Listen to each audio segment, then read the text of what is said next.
श्रीमान सदानंद जी मास्टर को पेश करना चाहता हूं। ये सदानंद जी मास्टर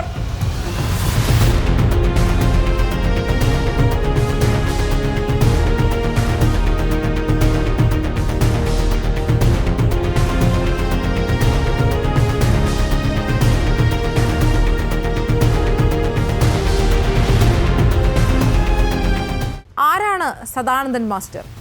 ഒറ്റ വരിയിൽ പറഞ്ഞാൽ ഇടതുപക്ഷ അക്രമ രാഷ്ട്രീയത്തിന്റെ ജീവിക്കുന്ന രക്തസാക്ഷി.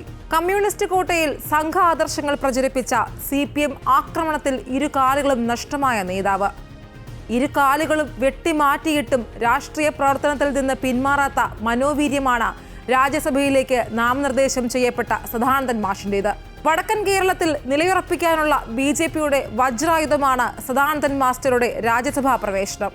കണ്ണൂരിലടക്കം ശാശ്വത സമാധാനത്തിന് വേണ്ടി പ്രവർത്തിക്കുമെന്നും ജനങ്ങളുടെ ക്ഷേമത്തിന് വേണ്ടി പാർട്ടിയുടെ വികസിത കേരളം എന്ന ലക്ഷ്യത്തിലേക്കെത്താൻ തനിക്ക് കഴിയുന്നതൊക്കെ ചെയ്യുമെന്നുമാണ് സദാനന്ദൻ മാസ്റ്ററുടെ ആദ്യ പ്രതികരണം. പാർട്ടി ഒരു വലിയ ദൗത്യം ഏൽപ്പിച്ചു എന്നാണ് ഞാൻ ഇതിനെക്കുറിച്ച് കാണുന്നത്.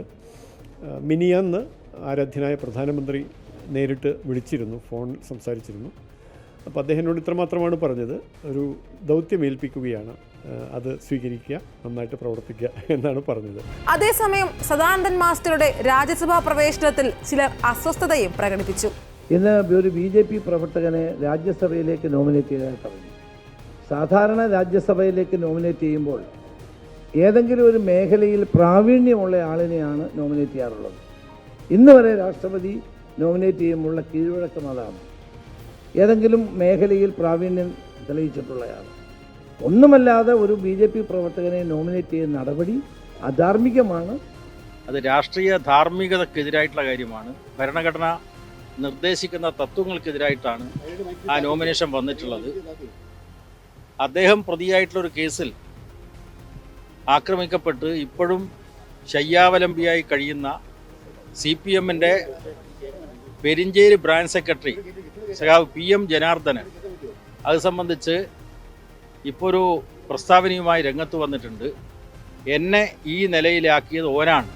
ഇടതുപക്ഷ രാഷ്ട്രീയ പശ്ചാത്തലമുള്ള കുടുംബത്തിലാണ് സദാനന്ദൻ മാസ്റ്ററുടെ ജനനം.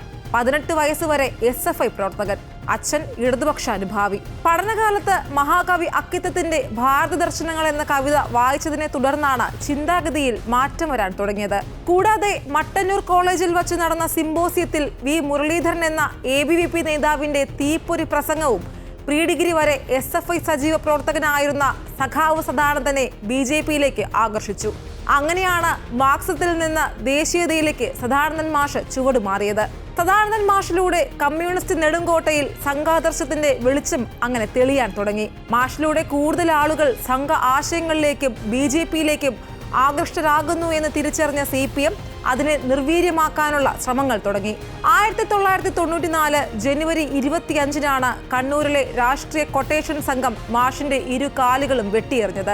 അന്ന് അദ്ദേഹത്തിന് പ്രായം വെറും 30 വയസ്സാണ്. സദാനന്ദൻ മാസ്റ്റർ എന്ന ധീരനായ സ്വയം സേവകൻ എന്നിട്ടും തോറ്റില്ല. കമ്മ്യൂണിസ്റ്റുകാർക്ക് മുന്നിൽ നിവർന്നു നിൽക്കാൻ കാലുകൾ പോലും വേണ്ടെന്ന് തെളിയിച്ചു ആ ധീര പോരാളി. കാലുകൾ വെട്ടിയെറിഞ്ഞാൽ പ്രവർത്തനം നിർത്തിക്കാമെന്ന CPM വ്യാമോഹത്തിന് തക്ക മറുപടിയായിരുന്നു പിന്നീടുള്ള മാഷിന്റെ പ്രവർത്തനങ്ങൾ.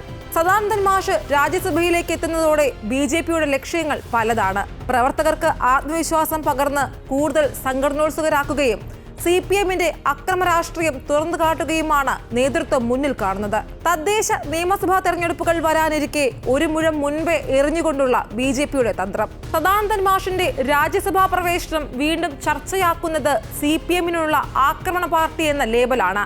പുതിയ DGP നിയമനത്തോടെ കൂത്തുപറമ്പ് രക്തസാക്ഷികളെ അടക്കം CPM കൈവിട്ടപ്പോൾ പാർട്ടിക്ക് വേണ്ടി മരിച്ചു ജീവിക്കുന്നവരോടുള്ള കരുതൽ ഉയർത്തിക്കാട്ടുകയാണ് BJP. ഇതാദ്യമായാണ് കേരളത്തിൽ നിന്ന് പാർട്ടി പാരമ്പര്യമുള്ളയാളെ രാജ്യസഭയിലേക്ക് രാഷ്ട്രപതി നാമനിർദ്ദേശം ചെയ്യുന്നത്.